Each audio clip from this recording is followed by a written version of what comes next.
everything, that has the ability to induce low-grade inflammation in the body, has the ability to start and progress chronic diseases. Now, that could be anything on this planet. So why would that be helpful? Well, to lay the foundation to answer the most frequently asked question by people with chronic diseases. Why did this happen to me? In this episode, we're gonna answer this question. Building on the previous 4 episodes, we now can frame 3 principles that will help you find your own causes. So if you haven't done so, go watch the previous 4 episodes first. And then now let's change the game of chronic disease. Why did this happen to us? Well, given that chronic diseases develop from low-grade inflammation, and low-grade inflammation comes from a signal from the brain for defenses, where does the brain get its instructions from? In 2 ways. The first one is from the body. All our organs are closely connected to our brain via the nervous system. So when some adjustments are needed, the signal goes to the brain, and the brain sends signals back to adjust, like when we are thirsty, when we are hungry, but also our heart rate, our blood pressure, and when there's something dangerous in our body. So when there's a signal that something is not okay in the body and it is perceived as danger, there goes a signal to the brain, and the brain signals back for inflammation. So that's the first route. The second one is our mind. Now, there are a lot of definitions of the mind, but here with the mind, we mean our thoughts, our feelings, and our behavior, our actions.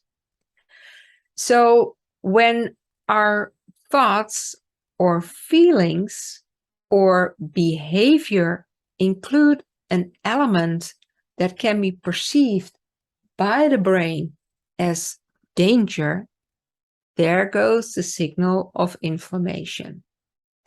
Now, what could that be? That could be feelings of fear, anxiety.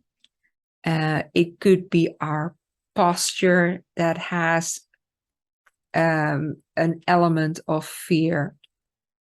So when we think about what could be our own causes, it's easy to see, it's easier to understand that when we can see that the brain deals with symbolic fear and real fear. Like we said earlier, the brain doesn't have a mind of its own. So whether it's fear that is symbolic or it is fear that is real, for the brain, it's all the same. And it can be in the now, so it could be danger that is right here and now, or it could be a threat that is in the past or in the future. Now, what do we mean by that? Let's unpack. What about real threat or symbolic threat? Well, real threat is the threat that is in the here and now, that is physically in our reality. Like once I was in Thailand on an elephant farm, and they were kind of playful, but there was a huge elephant male and he got angry. And the people told us, go away, because he probably will break loose. Well, that is real threat, right? Symbolic threat is a representation of something that has happened or could happen in our mind, in our thoughts, our imagination, our feeling. So it's a what if, but we forget the what if. So symbolic threat is not in the here and now in our physical reality. So real danger is that we burn ourselves on the stove. So we watch out, right? That's real potential danger. But the fear of fire is symbolic. The worry that there may be a fire is symbolic. What is real if we are in a situation of losing our life? Symbolic is the worry that we may lose our job. So, do you recognize that during the day we may have a lot of those little episodes of worry, of fear, that maybe not be perceived as stressful by yourself, but it are small episodes of a threat, which is not a real threat, but the brain doesn't recognize the difference. We can recognize the difference. We are not standing next to that angry male elephant. No. But in our mind, we have a thought that we may lose our job. And the brain does not see that difference. Now remember, for chronic diseases, to find the causes for chronic diseases, it is not about short thoughts, short worries. That's only a blip. It's about habitual thoughts, habitual feelings, habitual rumination, habitual worry about the future. It's our habits. Now, there are also real threats that we may not see as a threat. We clearly recognize that huge angry elephant, right? But we may not be aware of the harm of pollution around us, of the pesticides on our apple, the cigarette smoke from a neighbor, the very harmful effects of refined sugars and refined carbs, the harmful effects of certain animal products, the harmful effects of all the artificial ingredients in processed foods. These are real harms. And the body knows that. The body will signal that back and say, hey, brain, we have a problem here. And when the brain perceives a problem, a signal for low-grade inflammation goes back, and that's systemic. It goes all in the body. So, again, it is not about an occasional ice cream. It is about our habitual behaviors, our patterns that matter for chronic diseases, because they matter for the amount of persistent low-grade inflammation. That is what we have to search for. Now, these insights are a giant game changer to change chronic disease on this planet, but also for everyone who wants to reverse chronic disease and recreate health. Maybe chronic diseases aren't the unsolvable problem after all. Because if we can find for ourselves what our day-to-day reasons for low-grade inflammation are, and there for sure are many over the whole day, we can do something about it to feel better or to shed it all together. So I want to give you a framework, 3 principles that you can live by, but for now, that you can find for yourself in what areas maybe you nudged inflammation a little bit too hard. So let's start. We start with equanimity.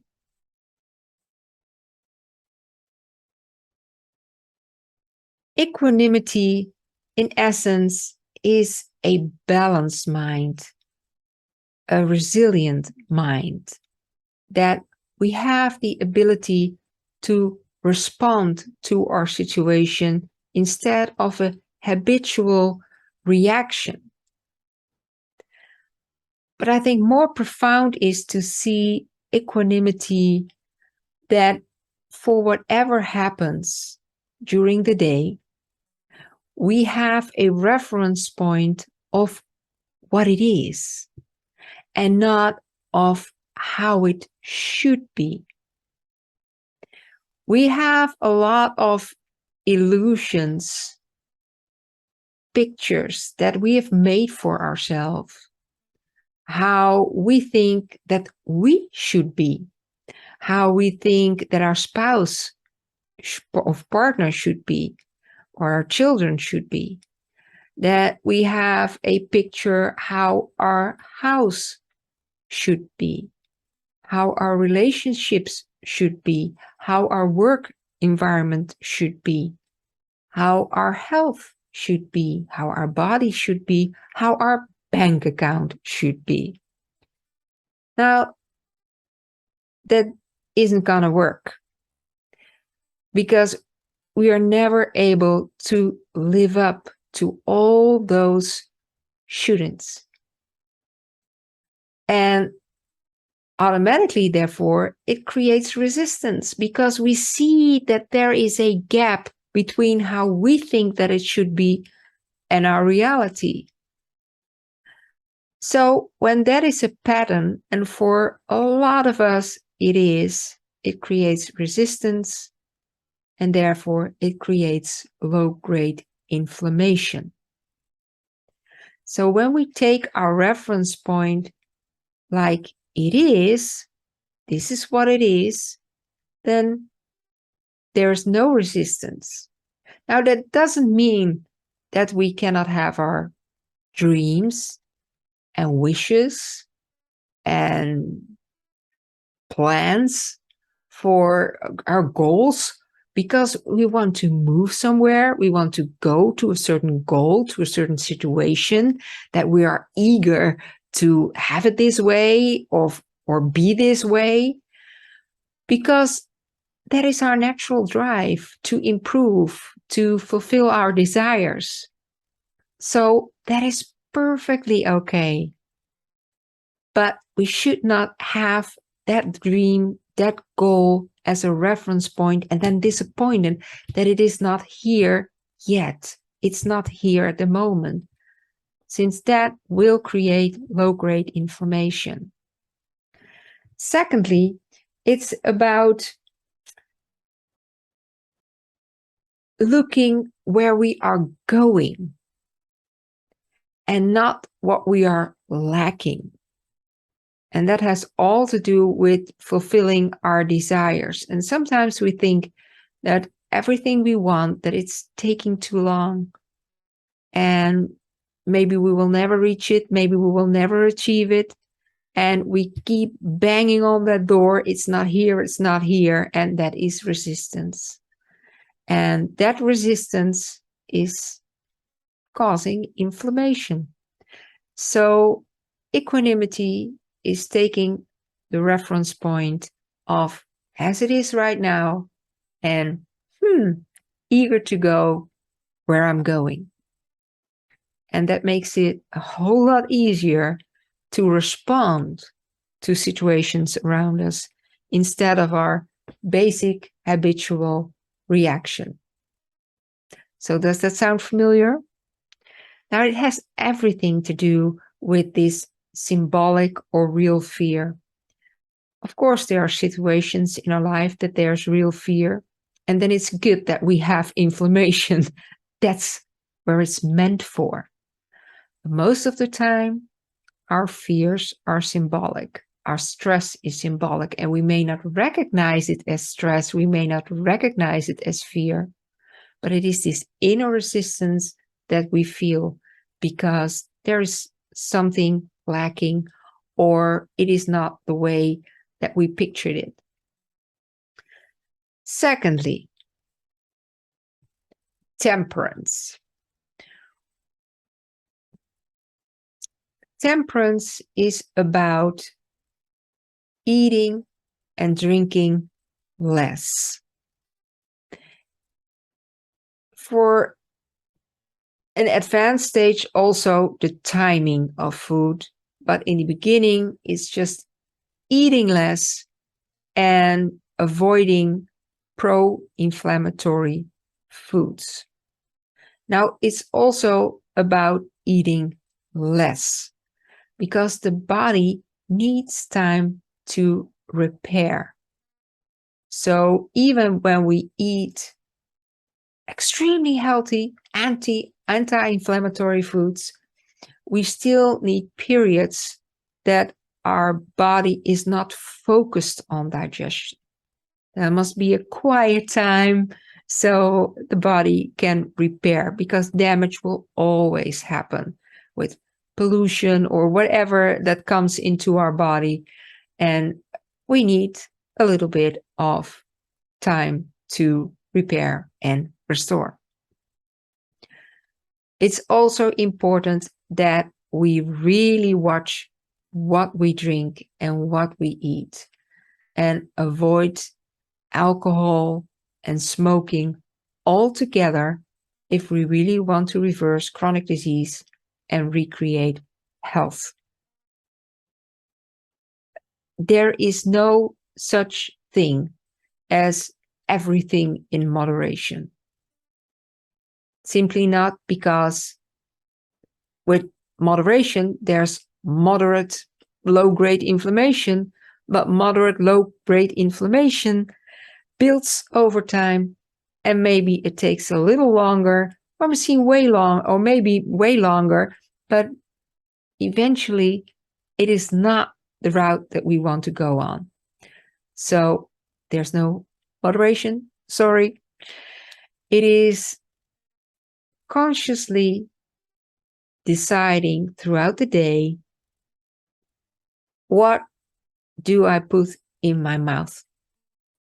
What is it? Is it pro-inflammatory or is it anti-inflammatory? Now, there's a basic rule. If you stick to a whole foods, plant-based diet, then that is really anti-inflammatory. And that is fruits, veggies, legumes, whole grains, everything fresh. It's delicious. So, thirdly, vivacity. Well, what is that all about? Vivacity is about liveliness, bringing liveliness into your life and into your body. How do we do that? With micro and macro movements. Micro and macro movements. Again, our brain is not making any distinction between for real or not for real. And there are so many studies proving that if we fake a micro or macro movement, or it's for real, it will still work. It works better if the movement is real, is authentic. But if it is not, it's a really good start to fake it. Now, what do we mean? With macro movements, we mean exercise. Not strenuous exercise, but just move the body every hour. The body wants to move because then it is alive. When it moves, it has the feeling that it is alive. So we have to get up, stretch, perhaps do just a 1 minute of high intensity training, just just for a little minute, so the body knows it's still there, we're still alive. But there's also a lot of moments in our day, most moments in our day, that we have to count on micro movements. Now, what is that all about? Well, you can see it anymore. I had a picture here behind me of the spine. But if we are sitting all day and we are crunching a little bit, that actually mimics fear, right? If we are in fear, we are going to make ourselves smaller, crunch in a little bit, make our breath a little bit flatter. We cannot do else because our spine is not straight, so automatically our breath becomes flatter. So that is the micro movement that we want to avoid. So in every moment that we are sitting, we want to sit up straight. That is our micro movement, because then our breath can go all the way down. Our signals from the brain are not interrupted. We have a nervous system that is really depending on an erect spine. So when we do not do that, then we get signaling problems. So let's say the power move to open up like a gorilla, that helps us feeling confident. Breathing in a pattern that is deep, not too deep, but quite deep, calm, regular, smooth breaths. That gives our nervous system the idea that all is well. Everything is okay. There's no danger. If we have a flat breath, then there is probably some danger involved, and the brain just takes it as threat. So we can do a lot about our posture, our movement, our breath to mimic liveliness in ourselves. Laughing, smiling, everything has to do with liveliness, and it absolutely makes a difference for the amount of persistent low-grade inflammation. So it's not only a way to find your own nudging to inflammation throughout the day, this is also a way as a remedy to reverse chronic disease and recreate your health. So,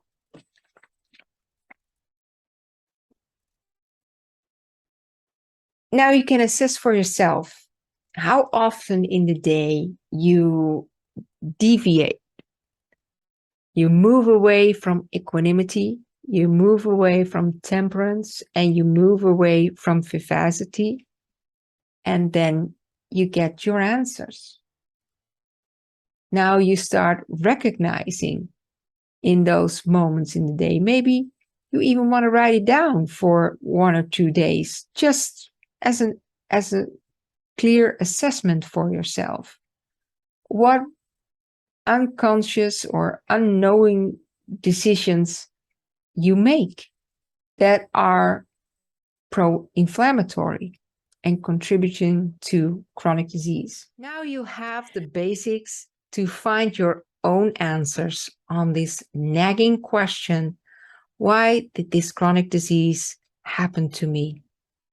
I so hope you find your answers, because when you know what's behind it, you can do something about it, right? To feel better or shed it all together. For now, this 5-part series ends. So, see you next time.